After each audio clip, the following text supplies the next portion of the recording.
La agenda política en Fórmula. 8 de la mañana con 4 minutos, tiempo del centro del país. Fernando Ávila, nuestro experto en la agenda política, nos va a ayudar a entender la importancia que tiene. Fernando, ¿cómo estás? Muy buenos días. Jaime, muy buenos días. Igualmente un gusto enorme saludar a todos los amigos del auditorio. Fernando, ¿cuál será la diferencia una vez ya que lo que sucedió fue avalada por más de 17 congresos estatales, la reforma política del Distrito Federal el miércoles pasado? Ya hay Ciudad de México, ya no hay Distrito Federal. ¿En qué nos va a beneficiar? ¿En qué va a beneficiar a la gente que vive aquí? Cambia mucho, es decir, no solamente se trata de un cambio de nombre como puede en principio parecer, la realidad es que el esquema es mucho más amplio. De principio te favorece a los ciudadanos del Distrito Federal, de la Ciudad de México, porque se amplían los derechos ciudadanos que se tienen. Es decir, actualmente, todavía hasta el día de hoy, un ciudadano de la capital, de la Ciudad de México, cuenta con menos derechos ciudadanos comparativamente con las del resto del país. ¿Por qué? Porque si bien es cierto que hemos venido pasando a un proceso en el que se van eligiendo nuestras autoridades en la Ciudad de México, recordemos que hace apenas antes del 1997 no se podía elegir al jefe de gobierno, era un regente nombrado por el presidente de la República, y los propios delegados de las delegaciones eran igualmente designados tanto por el presidente de la República por el regente, y esto ha venido cambiándose. Ya el jefe de gobierno es electo por la ciudadanía, los actuales jefes delegacionales también son electos por la ciudadanía, existe ya una asamblea legislativa que no un congreso local, y en ese sentido tenemos ya una incidencia sobre quién queremos que nos represente. Sin embargo, la diferencia fuerte está en que al final la Ciudad de México no es autónoma en su manejo, precisamente por ser la capital del país. El asentamiento de los tres poderes de la Unión se encuentran aquí, y en consecuencia el manejo que se tiene es muy distinto al de las demás entidades. De entrada, un jefe delegacional no tiene las atribuciones que ordinariamente tienen los presidentes municipales en el resto del país, no hay una representatividad ciudadana local, ya hablemos de las demarcaciones territoriales, como sucede en todos los municipios del país donde existe un cabildo.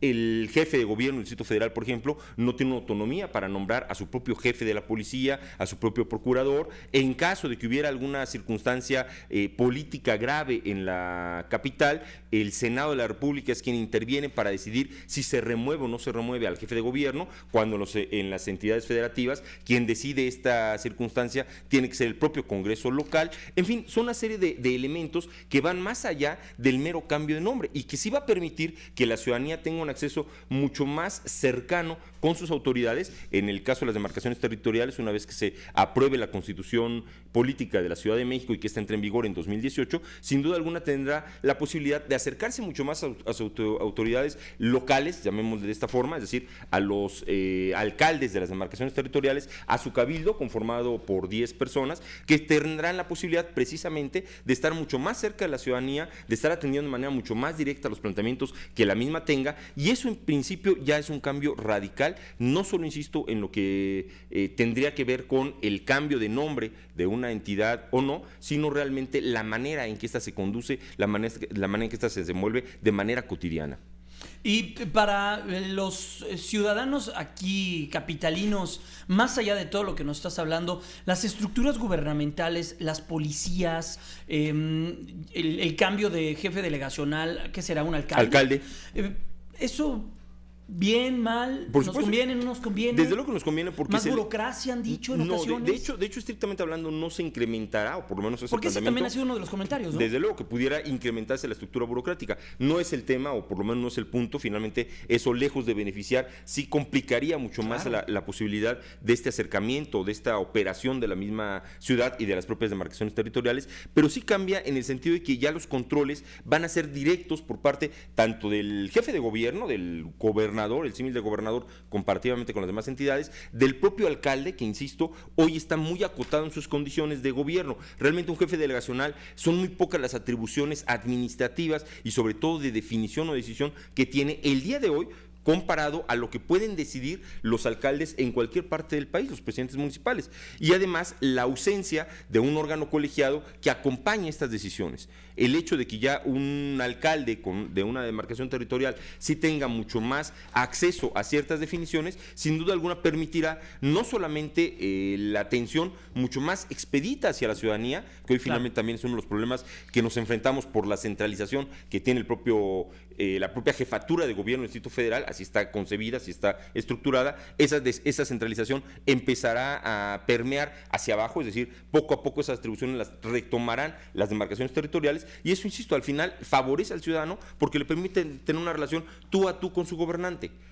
Mucho más cercana, mucho más directa, mucho más rápida. ¿Me permites hacer un enlace con Marta Alicia Villela, nuestra compañera reportera? Porque también en el ámbito político, ayer hubo declaraciones importantes de Margarita Zavala que tienen que ver con el Partido Acción Nacional y todo lo que tiene que ver también con las estructuras del crimen organizado y cómo se contaminan los partidos políticos. Marta Alicia, a grado tal que, bueno, pues debe pedir perdón el Partido Acción Nacional. Eso es lo que señala Margarita Zavala. Muy buenos días, Marta Alicia. Gracias, muy buenos días. Efectivamente, de acuerdo a Margarita Zavala, el Partido Acción Nacional debería pedir una disculpa por haber postulado a Lucero Sánchez López, quien fue ligada a Joaquín El Chapo Guzmán como su candidata para una diputación en el Congreso de Sinaloa. Margarita Zavala el día de ayer puso en marcha el programa Yo con México, con el que busca promover su plataforma rumbo a la presidencia de la República. En este contexto, señaló que de entrada el partido debería perdón por no haberse fijado, porque puede haber errores en la investigación o en la toma de decisiones de una candidatura. De entrada es un perdón o una explicación no solo al partido sino a los ciudadanos. Los partidos políticos, dijo Margarita Zavala, deben establecer mecanismos mucho más fuertes sin que sean ministerios públicos al momento de definir quién los va a representar. La panista reconoció que el crimen organizado ha dañado ya las estructuras de los partidos, dice que desde hace tiempo se sabe en términos sociales y políticos y el caso de Lucero Sánchez es una muestra de ello. Por ello advirtió que es importante que temas como el mando único sean revisados, que haya control de confianza y para eso se debe tomar más en serio el tema de la inseguridad. De entrada, dijo Margarita Zavala, el Partido Acción Nacional debería ofrecer una disculpa por haber lanzado como candidata al Congreso de Sinaloa a Lucero Sánchez López. Es la información que yo te tengo. Muchas gracias, Marta Alicia. Muy completa la información. Era importante saber lo que había dicho la ex primera dama. Un fuerte abrazo, Marta Alicia. Buen domingo. Muy buenos días. Gracias, gran beso a mi compañera Marta Alicia Villela. Fer, vamos a una pausa comercial y nos ayudas un poco a interpretar lo que dice Margarita Zavala, pero también lo que señalan otros partidos políticos, porque lo que está señalando es muy importante, ¿eh? Por supuesto, fundamental. Vamos a una pausa, son las 8 de la mañana con 12 minutos, es el tiempo del centro del país, ya lo sabe. Estamos en vivo aquí en Grupo Fórmula, regresamos. Seguir platicando de política, continuamos con Fernando Ávila. Fernando, ya escuchábamos a nuestra compañera Marta Alicia Villela, importante los señalamientos de la ex primera dama Margarita Zavala en señalar y poner el dedo en la llaga sobre crimen organizado y partidos políticos. Finalmente es fundamental porque de entrada esto también está cambiando. Anteriormente era muy difícil pensar que un político, un representante de un partido político e inclusive un precandidato, se vale la palabra, que está un aspirante a lo que puede ser la candidatura presidencial, haga señalamientos de este tipo y haga una autocrítica de lo que está sucediendo al interior de sus partidos políticos. Esto realmente antes no se veía y cada vez vamos siendo más usual que esto suceda. Es importante porque de por sí los partidos políticos, los ciudadanos ya tienen cierto alejamiento de los partidos políticos, ya no hay esta identificación plena que debe de darse en un sistema de partidos, y el hecho de que de pronto comience a haber estas vinculaciones con el crimen organizado, estas no definiciones de a quién están representando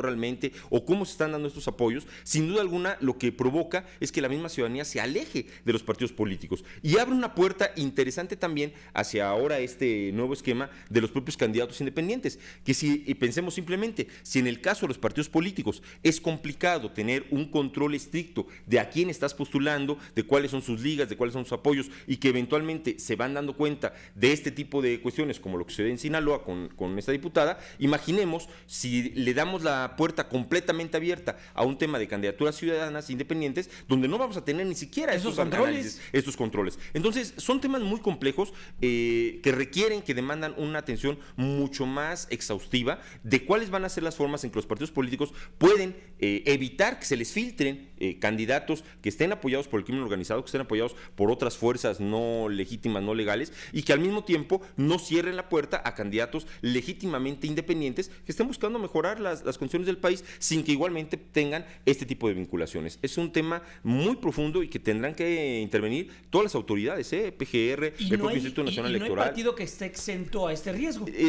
absolutamente imposible, sería ingenuo pensarlo, ¿no? ingenuo pensar que cualquier partido político tiene la capacidad o la fortaleza, los instrumentos para poder profundizar a tal grado de estar 100% seguro que un candidato que está postulando a un cargo de elección popular no cuenta o no tiene ningún tipo de vinculación con X sector delincuencial. Es imposible que esté a tal grado seguro de que esto no sucede. Todos lamentablemente están salpicados, es muy complejo. ¿Y qué escenario? Por eso tendríamos que implementar mecanismos que permitan que todas las autoridades involucradas, insisto, PGR, el propio Instituto Nacional Electoral, los propios partidos políticos, desde luego, implementen acciones que combinadas permitan reducir este riesgo al mínimo posible. Pues Fernando, vamos a estar muy al pendiente. Seguramente ya la próxima semana abordaremos temas ya con los partidos políticos propiamente y con sus candidatos. Los candidatos ya Hoy ya prácticamente... vimos que en Sinaloa ya se pusieron de acuerdo con Chirino. Están ya surgiendo finalmente los candidatos a cada una de las entidades. 12 estados cambiarán gobernador este año y sin duda alguna ya las definiciones tendrán que estar prácticamente en 15 días máximo. Tenemos candidatos en todos los estados. En Sinaloa es Quirino Ordaz el que se ponen ya como de acuerdo, para que vaya por la gubernatura en aquella entidad, y hay que ver cómo van caminando, ¿no? Cómo se van resolviendo en cada uno de los distintos partidos políticos estas candidaturas. Vienen pues semanas muy complejas para ellos, ¿no? Muy fuertes, insisto, prácticamente 15 días tendremos ya candidatos en todos los estados que van a renovar gobernador, y a partir de ese momento la intensidad que tendrá la actividad política en la tercera parte del país va a ser fundamental. Pues estaremos muy al pendiente. Muchas gracias, Fernando Ávila, nuestro experto en la agenda política. Muy buenos días, Fer, que estés muy bien. Jaime, un gusto, excelente domingo. Gracias. Son las 8 de la mañana con 19 minutos y me traslado directamente con el consejero del Instituto Nacional Electoral, Arturo Sánchez Gutiérrez. Arturo, ¿cómo te va? Muy buenos días. Buenos días, Jaime, qué gusto. Igualmente, Arturo, te abrazamos, te deseamos un estupendo fin de semana, un estupendo domingo. Arturo, ya platicábamos un poco con Fernando de los cambios que viene para la Ciudad de México en el tema de la nomenclatura, todo lo que viene para nosotros como ciudadanos, como habitantes de la capital mexicana. Pero el INE también se va a poner a trabajar en el tema de la asamblea y todo lo que viene para el 5 de junio, porque ustedes, esta no la tenían contemplada, pero este cambio les obliga a realizar una elección al interior del Distrito Federal. Así es, mi querido Jaime. Mira, creo que Mario Ávila ya describió claramente todos los, Fernando Ávila ya describió claramente todas las características que es importante analizar en este caso, pero aquí lo importante también es que hay varios debates que están surgiendo paralelamente a la elección de la Asamblea Constituyente, y creo que es importante tomar en cuenta lo siguiente. En primer lugar, se trata de eso, una Asamblea Constituyente. Se trata de elegir a un órgano que va a redactar una constitución de un poder que no está constituido como tal. Yo creo que esa es la razón por la cual la conformación de esta asamblea tiene una característica tan peculiar. Fíjate, 60 de los 100 diputados que lo integrarán serán electos. Y nosotros organizaremos la elección. Pero ¿qué hay de los otros 40? Los otros 40 son 14 de ellos propuestos por la Cámara de Senadores, por la actual Cámara de Senadores. O sea, los senadores se tendrán que poner de acuerdo entre ellos quiénes, qué 14 personajes la integrarán, igual que la Cámara de Diputados. Se trata de los poderes federales. El jefe de gobierno, por ser ahorita la cabeza de la entidad que va a ser sustituida por la Ciudad de México, nombrará a 6 miembros más de esta asamblea, y el presidente de la República elegirá a otros 6. Entonces hay quien se pregunta por qué no participa aquí el Instituto Electoral del Distrito Federal, y yo preguntaría por qué no participa aquí la Asamblea Legislativa del Distrito Federal.